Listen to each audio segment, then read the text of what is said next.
So we're going to address some of the things that you would face during being alienated from your son or daughter, or sons or daughters. Um, there's this overwhelming fear, consuming fear, and anxiety that you're never going to see your children again. That's the obvious one. It's all water under the bridge. It's time that's gone by that you are not going to see your children for. And it's very easy for people to say to you, oh, they'll come around, it will sort itself out, when they grow up, they'll understand. But the fact is that you still have to live with this deficit, and essentially they have to live without you. So that's some of the things that you would experience. Obviously, you want a relationship with your child, you dream of that reconnection all the time.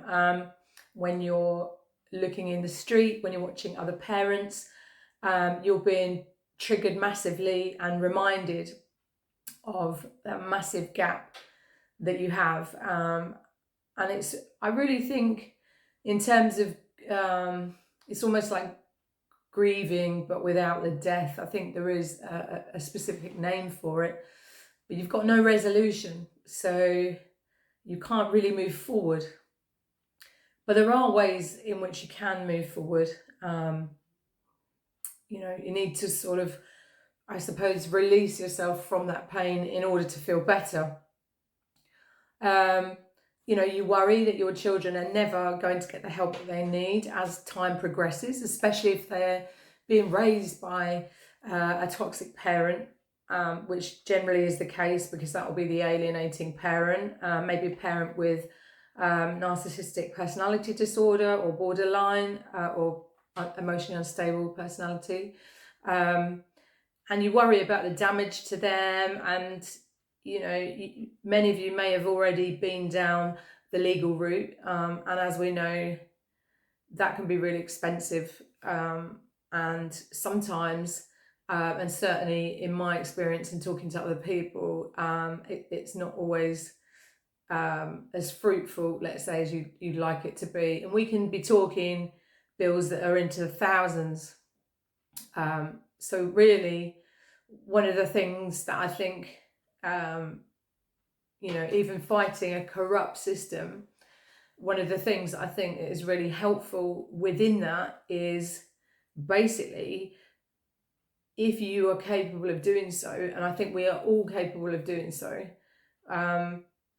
unless you're actually not working because of your mental health, if you're currently working, I think the best thing that you could do within that scope, within that fight, is make yourself worth the maximum per hour, and not be trading masses of time for money. So that, in my experience, that's what I've managed to do. And I'm not at the stage where I would necessarily do any work with a solicitor, lawyer, whatever, or a barrister.